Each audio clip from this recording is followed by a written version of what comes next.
Ingin tanaman padi sahabat itu berbuah banyak sahabat ya, dan berbuah lebat. Nah, ini adalah pupuk cair untuk tanaman padi di fase generatif atau di fase pembuahan. Itu mudah sekali bahannya sahabat ya, sehingga tanaman padi kita itu berbuah sampai pangkal dan berat. Hanya menggunakan beberapa bahan saja sehingga menjadi pupuk cair untuk tanaman padi, yaitu pupuk NPK cair. Nah, sahabat, kalau udah jadi, dia warnanya seperti ini ya. Ini bagus sekali untuk fase semenjak mengeluarkan melai atau semenjak tanaman itu mulai mengeluarkan atau mulai bunting gitu maksudnya, sehingga mengeluarkan melai kita spray sehingga pertumbuhannya itu akan cepat sekali sahabat ya. Nah, untuk bahan-bahan yang kita gunakan sebagai pupuk cair untuk tanaman padi sahabat ya. Nah, ini dia. Pertama, sekarang kita siapkan dua bahan dulu ini saja ya. Bahan ini sangat mudah sekali kita dapatkan di tempat kita masing-masing. Sehingga tanaman padi kita itu akan berat dan berisi penuh sahabat ya. Nah, pertama kita siapkan air leri sahabat. Nah, air leri di sini kurang lebih itu setengah liter. Untuk sahabat ya, ini untuk ukuran satu gendongan semprotan biar hasilnya itu lebih maksimal. Nah, air leri kita ambil itu ketika banyak yang bertanya apa sih itu air leri? Air leri itu adalah air cucian beras. Dan bahan yang kedua di sini kita gunakan micin. Micin ini adalah sebagai pupuk merangsang pembungaan sahabat ya. Ini bagus untuk tanaman cabai juga dan untuk tanaman lainnya juga bagus untuk merangsang pembungaan, apalagi untuk tanaman padi. Ini pengalaman saya.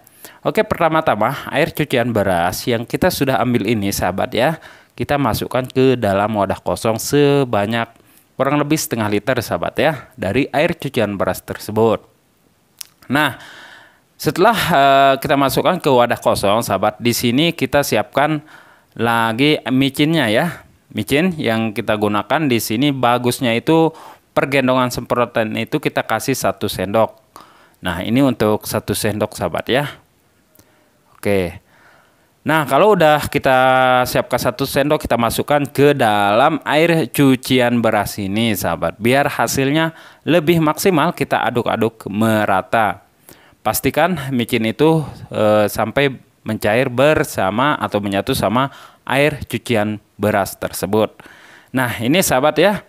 Nah, kita tambahkan di sini untuk pupuk KCL-nya ya. Kita untuk pupuk KCL biasanya tuh harganya mahal, sahabat bisa menggantikan memakai garam ya, garam krosok. Nah, ini adalah pupuk dari garam krosok. Garam krosok ini bagus banget untuk pupuk agar bulir-bulir kita itu menjadi bernas dan terisi penuh. Kita pakai sedikit aja untuk pergendongan semprotan. Atau sahabat bisa menggunakan 2 sendok sahabat ya untuk garam tersebut. Nah, ini untuk ukuran cabai sahabat bisa menggunakan setengah sendok saja ya.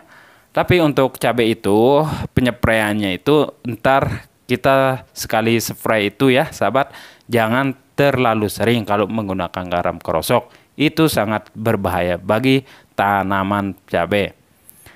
Nah sahabat, setelah ini kita masukkan NPK ya.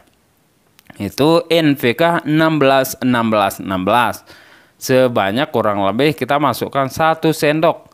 Atau untuk kalau sahabat bisa campurkan ke gendongan semprotan, sahabat langsung bisa menggunakan 3 sendok juga nggak ada masalah. Ini di sini hanya sebagai contoh aja. Nah, setelah kita campurkan sampai mencair seperti ini sahabat. Nah, setelah ini sahabat, baru di sini kita ntar akan campurkan, kita masukkan ke dalam botol sahabat ya. Ini saya akan ambil sedikit. Ini adalah pupuk fosfat. Pupuk fosfat ini susah sekali untuk cair. Dari itu kita harus diamkan selama 1 malam sehingga pupuk fosfatnya ini bisa mencair rata ke air. Caranya adalah kita masukkan ke dalam ke dalam botol yang berukuran setengah liter barusan sahabat ya. Dan setelah itu kita diamkan selama 1 hari 1 malam.